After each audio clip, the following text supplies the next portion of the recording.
Okay, so now that you have seen how to use this concept of vertex groups and weights to control the movement of vertices with the armature using the automatic weighting system, we're going to take a look at how the automatic weighting system actually works in Blender. So go under File, do New, and just do a reload a startup file. Press the A key a few times to select everything X and delete this. Do Shift A and add a single bone. Go ahead and zoom in, then do Shift A and add a plane. Press the Tab key to go into edit mode. I'm just going to zoom out, press the S key to scale a bit, press a W, and then just do subdivide 1, 2, 3, 4, and 5. Let's do 6. Now press the 3 key, press the 5 key to go into ortho view, press the R key to rotate, and press the control key down to snap to the 3D grid and just position it vertically like this. Press the 1 key to go to the front view, and of course open up this tab, collapse all these, go to mesh display, and then do show weights and press the A key to deselect, right? So we're going to see a blue color is because none of these vertices are using vertex groups, and even if they were, if those vertex groups were using a value of 0, it will still show up as a blue. Now go ahead and move this down. Now in order to use the automatic weight system, we already know that when we are clicked on an object, we have to be in object mode. So go ahead and click on this plane, press the Shift key down and click on the armature. So we can do it this way, or we can simply click on the plane and drag it onto the armature and then do with automatic weights, or we can click on the 3D view, click on the plane in the 3D view, press the Shift key down, and then click on the armature. Now this might be a little difficult to do, right? So you can just do it in the armature. Anyways, go ahead and do Control P and then do with automatic weights. Now if we click, go ahead and open this up. If we click on the plane and press the Tab key to go into edit mode, you can see that because this is a single bone, it's going to simply assign the vertex groups to all the vertices on this object, meaning that if we click over here, it should be called a bone. And all of these will have the value of 1, right? Because this is the default behavior of a Blender. Now if we press the C key to go into circle select and do the middle mouse button over here, and let's say select a bunch of these vertices over here, right click to get out of it, we have these selected, have it selected over here, and just move this down and then do assign, we're going to get a different color, right? It's just a value. Now the thing you should know about this is that when you want to reassign the vertex groups using the automatic weight system, it's going to wipe out everything that you've done here, right? So press the Tab key to go into object mode, click on the plane over here, press the Shift key down, click on the armature, hover your mouse over here, do Control P, and then do with automatic weights. Okay, now if we hover our mouse over here, do Control P, you'll see that we can't do it. We have to be in the 3D view. Anyways, click on the plane and press the Tab key. Now do A to deselect. Notice that it just simply reassigns over and over the same concept, right? So this means that we can use this technique to actually move bones around until we are satisfied with how the automatic weight system is going to work. So go ahead and click on the armature and press the Tab key to go into edit mode. Click on the body of this bone, do Shift D to duplicate it, and just place this bone, let's say, over here. Now when we click on this plane, press the Tab key, it's not going to know about this new bone, right? Actually press the Tab key, click on the armature, and over here just enable names. This is called bone.001. So now what we have to do is simply click on the plane, press the Shift key down, click on the armature, hover our mouse over here, do Control P, and then do with automatic weights. Now when we go to the plane and press the Tab key, depending on which vertex group you're clicked on, that's what it's going to show. But here you can see how the automatic weight system actually works, how the rays are shooting out of this bone. You can see that because this bone is here, it's fighting against this bone's influence, okay? So now this is all dependent on the size of the bone. So if we go to the armature, press the tab key, click on this bone over here and just press the S key to scale it kind of like this big. Click on the plane over here, press the shift key down, click on the armature, hover a mouse over here, do Control P with automatic weights, go back to the plane, press the tab key. Now you'll see what's happening. So if we click on this bone, you'll see that how much more power this bone has, right? Notice how it's being affected. Remember how the colors work. So if we have this vertex group selected, which belongs to this bone, you can see that right over here, if we click it, it just says bone. Now when we start to go towards this bone over here, you'll notice that we're starting to see the vertex group. So what this is telling you is that if you go to the armature and click on a stick, go back to the plane and press the tab key. Now over here it's difficult to see that bone, but notice that when it gets close to the bone, right, the other vertex group cannot penetrate it. You see what's happening over here, right? So this bone's influence is not going to be allowed to come near where this bone is, right? It's going to be allowed to come close to it. And if you click on any of these vertices, you'll notice that it's the same behavior, right? Once you start going out, then you'll see it. Anyways, click on over here and now click on octahedral over here.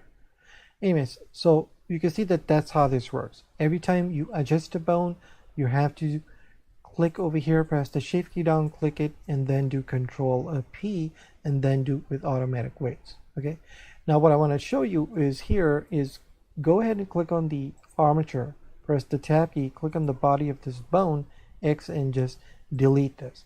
Now when you delete a bone and when you go back to this object, notice that it doesn't delete the vertex group, right? You remember that when you have the vertex group selected and you minus it, it's going to wipe it off from all the vertices. But if you do it backwards where you delete the bone, that vertex group is still going to hang around. So you have to manually delete it. Okay, so now let's go ahead over here to the armature and actually click on envelopes. Now you've already seen how this concept works, right? So if we press the tab key over here, click on this, wherever this white area is, if you click over here under the deform, it's this distance. Press the shift key down and just make it a little bigger, right? Bone envelopes don't care about vertex groups.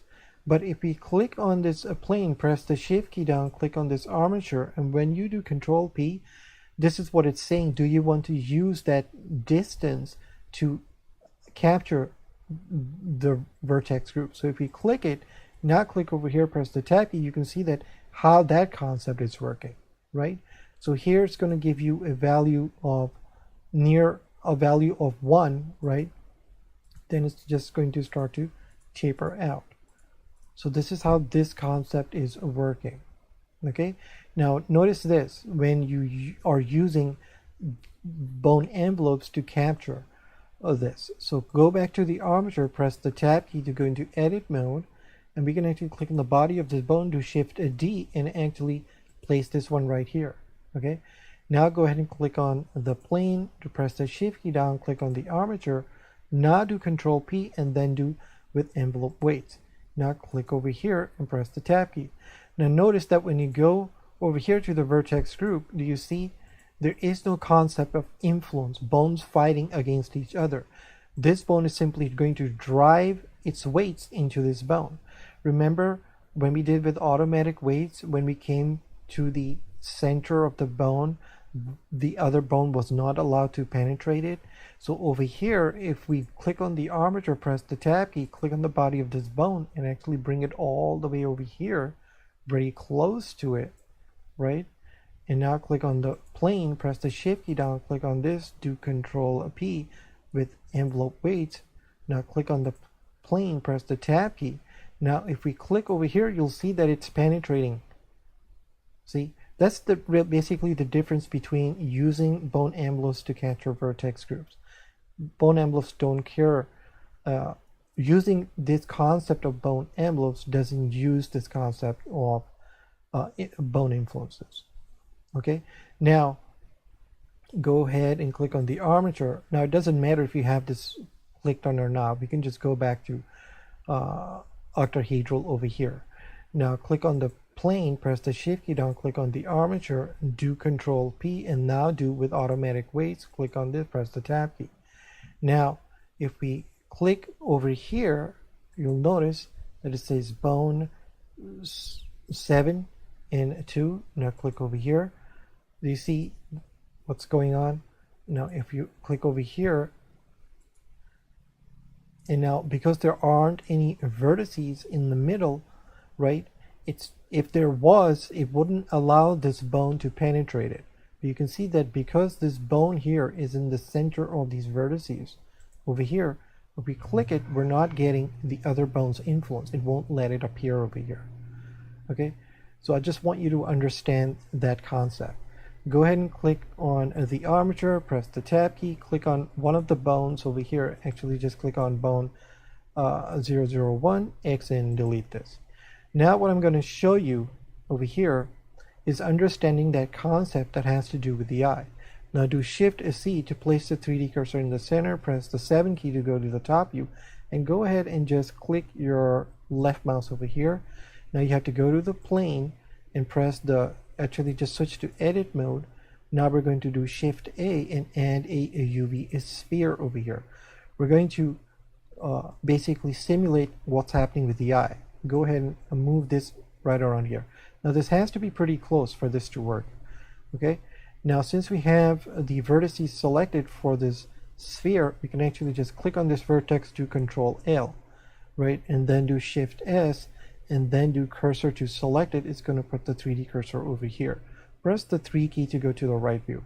Now click on the armature, press the tab key to go into edit mode, and now do Shift A. It's going to add a bone. Of course, over here on this tab, you're going to have to click on X-ray to see this. Okay, now click on the tail of this bone, zoom in, press the G key, press the Control key to just snap over here, and just bring it like this. Okay, fairly close, kind of like this. Now what I want you to notice is that when you click on a stick, notice what the tail is. Okay, we're going to actually bring it all the way over here. Don't make it go out, bring it right here, very close. Now go ahead and switch this back to octahedral. Okay, now click on the plane, press the shift key down, click on the armature, do Control P, and then do with automatic weights.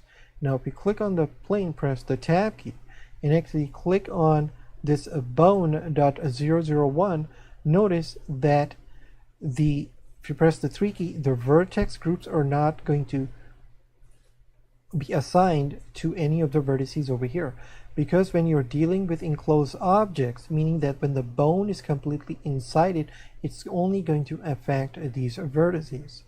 Okay, so if you click on this armature and go back to stick mode, and then press the tab key, click on the tail of this bone, and now move it out. As soon as you move this out over here, okay, now what it should do is actually assign the vertex groups over here, but it's not going to, because this bone is in the way, right? Remember, it's going to fight the influence.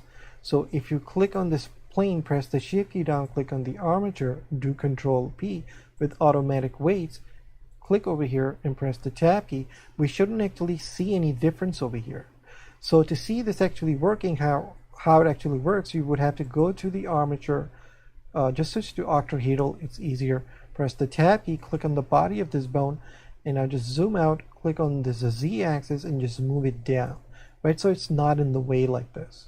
Okay, now go ahead and click on the plane, press the shift key down, click on the armature, and then do Control P with automatic weights.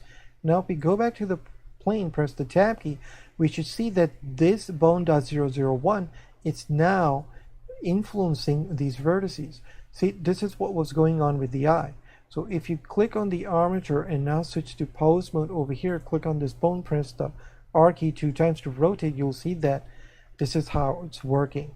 Okay, that's how sensitive it is. It has as soon as that vertex penetrates out, right?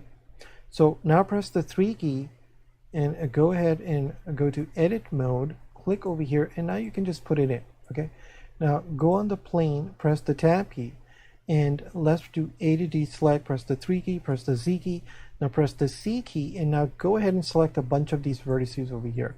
Remember, we're in the Z key, so it's going to select all these vertices on the other side, X, and delete the vertices. Press the 3 key. Okay, so now we're going to press the Z key, press the tab key, go to the plane, press the shift key, click on the armature, now do Control P with automatic weights, go to the plane, press the tab key. Now you'll notice that of course it's going to come out because it's open, right? It's exposed. So that's how this concept is working with automatic weights. Okay, it's pretty straightforward as to how it works. Anyways, so now what we can do is actually press the tab key, X, and delete this, click on the armature, X, and delete this, do Shift C, and not just do Shift A and add a single bone, press the 1 key, press the 3 key. Now we can just do E to extrude, press the Control key, press E to extrude, press the Control key over here, right? So the 3D cursor is still here.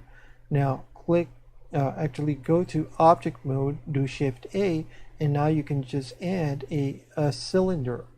Actually, Control Z that, Shift A, and add a cylinder over here.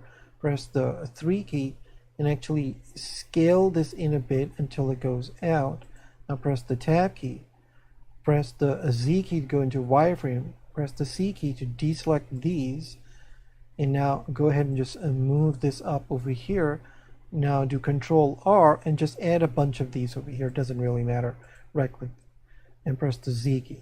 Now on the armature you have to click on X-ray mode. Now you know what's going to happen. If we click on the cylinder, press the shift key down, click on the armature, do Control P with automatic weights. Now when we click on the armature and go to pose mode, you'll see that how this is going to work. Press the 1 key to go into front view. Now when you press the R key, it'll start to bend, right? This is what the automatic weight system is doing. And if we click over here and press the tab key, go ahead and go to mesh display to show weights, A to D select. Now you can go through this and see that how the automatic weight system is doing this. Okay. So anyways, so now you can go ahead and reload this file, zoom out, do tab, and now do Shift C to place the 3D cursor, do Shift A and add a plane. Okay, now go ahead and press the tab key, just scale it up, do W, subdivide a few times over here, around 6 or 7, press the 3 key, actually go to the front view, and now we're going to rotate it with it. Press the R key to rotate, press the Control key, and I'm going to click on the Z over here to just bring it up. Okay, so notice that this is how it is. Actually, I'm going to do W and subdivide this one more time. Okay, so right now this has been placed in the center of the bones, that is the head, all the way down to the hips. Okay, so now if we press the tab key to go to object mode, click on this plane and drop it onto the armature, and then do with automatic weights. It's going to think for a little bit over here. And now when we have this plane, press the tab key. Now when we do show weights, okay, what we should get is we should be able to see these vertex groups, right? So go ahead and click over here. Now if you click on head, you can actually see what it's actually doing, how the head bone is doing it, right? The head, the jaw over here. So you can use this technique to analyze how these vertex groups are actually working. Let's just click on a vertex, and now let's look at the spine, the hips. Right, so this is a quick way of analyzing what's actually going on with these vertex groups. Now if we press the A key to select everything and move this over here, you can see that, and press the tab key, A to D select, you can see that what this is doing. Anyways, go ahead and just reload this file. So I'll see you in the next lesson. Thank you.